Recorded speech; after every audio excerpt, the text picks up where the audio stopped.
what I do, what I do, da da do, da da. My name is Jo Lin. I'm an illustrator and I like drawing food puns. What I do, da da do, da da do.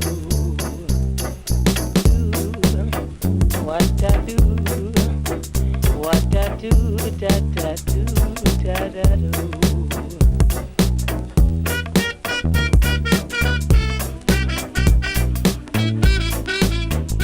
What's your favorite thing to draw?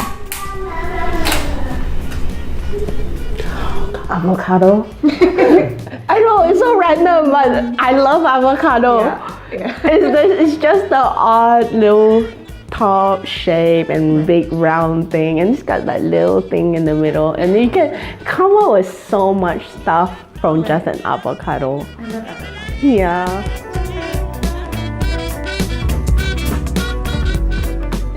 So I would like to know a little bit about your journey and how you've come to this point in your life. So I think we first found you on Instagram, for myself anyway, and I know Shazni first found Tastemade on Snapchat and then later realized that some of the artwork was done by you. It's really inspiring and really cool to see that you're doing work for a big company outside of Brunei. Maybe you can share a little bit about how that came to be, this contract or relationship with Tastemade.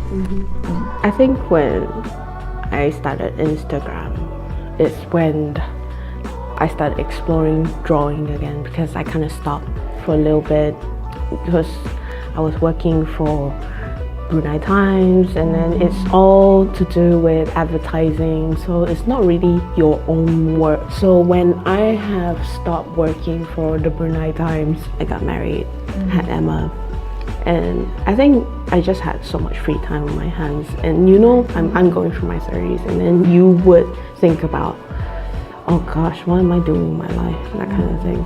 And I'm sitting there, and I was breastfeeding at the time as well, so it's just like, well, one hand's not free, one hand's free, so I'm just like, I still can do something. Yes, I can.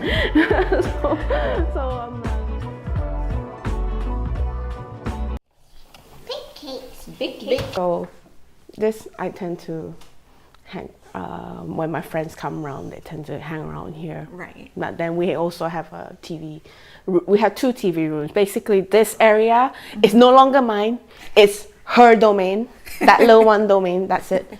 Yep. Sometimes when she's about to sleep, she needs to wind down. So sometimes I'm like, okay lah, you get 5-10 minutes. Right. Yeah. Yeah. Then I like to promote her with playing, like even like imagination. She has tons of imagination, which is great, you know. She's like, pretend, it's just, here's your tea. I'm like, pretend tea. Right. She'll tell me it's pretend tea. Right. Yeah. The program, the app that I'm using, Procreate, I'm so glad Apple decided to come up with an iPad Pro and iPad Pencil. Right. It is an amazing app, and I have seen a lot of illustrators have been using that. They it's like carrying around a digital sketchbook. It takes some getting used to. You will get there eventually. Who wouldn't like to stare directly? So that's why it's just like I just got so comfortable with my iPad. It's just like my best friend right now. I carry her around. Yeah. And so from there you started your illustrations. Yes. And then you started putting it up. I started putting it up online, and in Instagram there's actually tons and tons of illustrators, and then you start to get viewers. That's when I started building up from there for a little bit. I thought that is a little bit too broad. The subject's too broad. It's not very specific. I don't know how I got there, but I got there anyway. I started drawing food. I liked it. I know that I liked it because I spoke to her husband. It's just like, what should I draw? He's just like, you love food. You only talk about food. It's just like, okay, just fine now. Just draw food. And I would say my style is very fluid, a bit organic. It's just like, I can draw a circle, but it's just like, it's not a perfect circle. And that's fine. You know, that's kind of my style.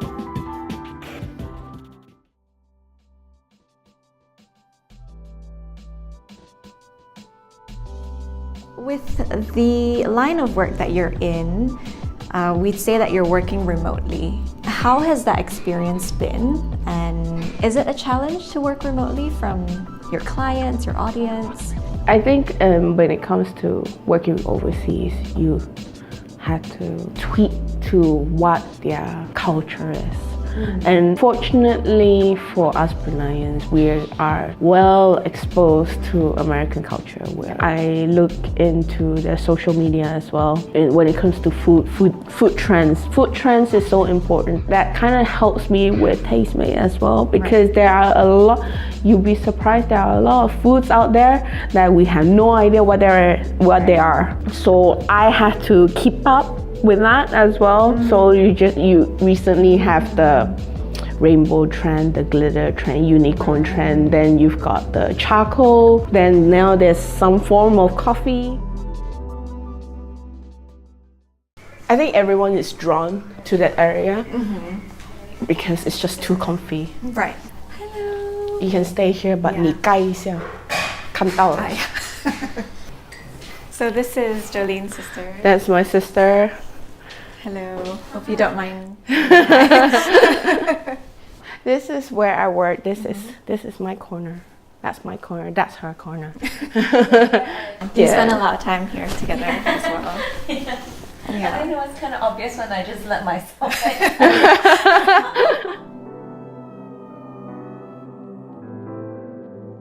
So for those of you who don't know what Tastemade is, you can correct me if I'm wrong, but it's a really big video network basically featuring food and travel and things like that, right? So going back again to working with Tastemade, how does that work? So they hand out a particular number of assignments a week, depending on the individual, because we are not employed by them. We just have a contract with them to do illustrations, so they pay per illustration. Sometimes this week I may be busy doing freelancing and other things, so I can always tell them beforehand, I might do just one this week, or I may be able to do 3. So it varies, and I love that flexibility. Right. And the lady that recruited me, who I work with on a weekly basis, and she's so lovely. She found me on Instagram as well, so sometimes I would send her a direct message as well, you know, just like to have a chat.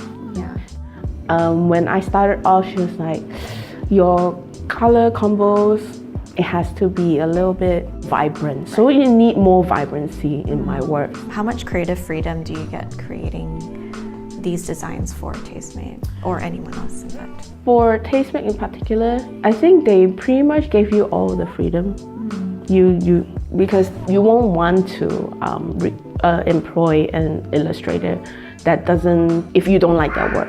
Sometimes in certain jobs, you kind of just have to bite your tongue and go, it's like a money thing. It's very hard because it's your work and it's your identity on the line.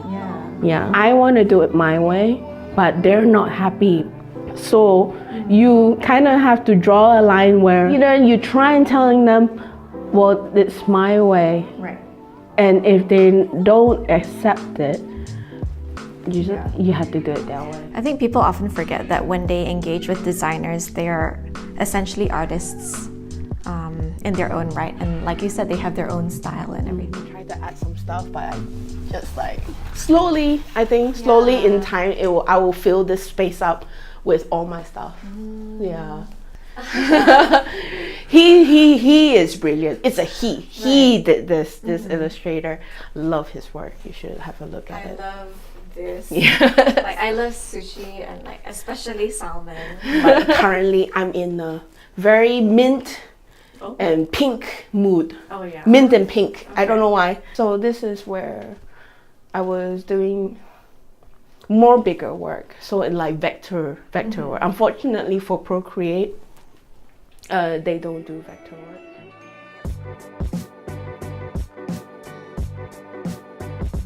So it was in ISB that you found that there's an opportunity to pursue this for real as a career. Yes. Is it? Okay.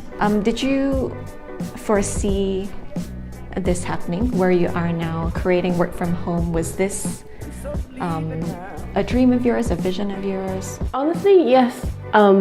Maybe when I was back in uni, I envisioned that I would love to work from home. I would love to produce my own work, one form or another. I think I made up enamel pins, and that's a huge thing. So I made one. Do you still have it? I still have it. Yeah, I can show it to you. I can show. And then I sold it to Ohh Deer, to UK. Yeah, so I sent it over to UK when I was visiting my in-laws. Cheap amount. So yeah, I sent it to them. I just noticed this. Is this That will be one of the. That will be the same one. right? So that's my drawing. Do you recognize this? You recognize this? Yes. So they started off as a card. So they did this as a pillow. And I think it was after a year. Then they emailed me saying like, "Oh, need you to sign a contract because we think it would sell as a cushion." So I'm like, yes, So cute. yes, yes. I have one here because Emma took it and thought it was a toy. So I had this. So I made design as well. So I had the manufacturer print it. It's a little bit sad at this corner, but it's okay. I'm so bad. I just scatter things everywhere. It's just everywhere. So when they asked me to print, when they asked me to sign the contract, I get a number of cards for free.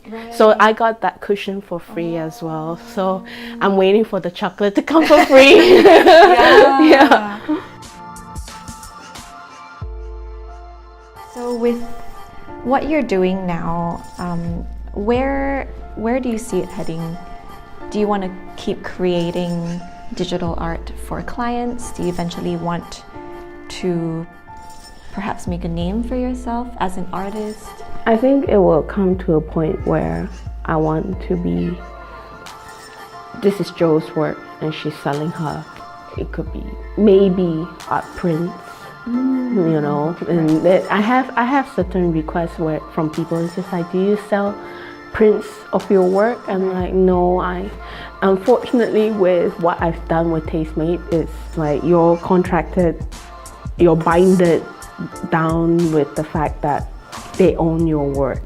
Even though it's my work, but it's theirs. So therefore I cannot reproduce. Maybe one day I would come up with a similar concept. It could be coming up with products. Like I said, enamel pin so far it's one. So it could become 2 or 3 or a few if the trend is still going. So yeah, so it's so important to keep that in mind. Otherwise you're stuck in that little loop. Yeah.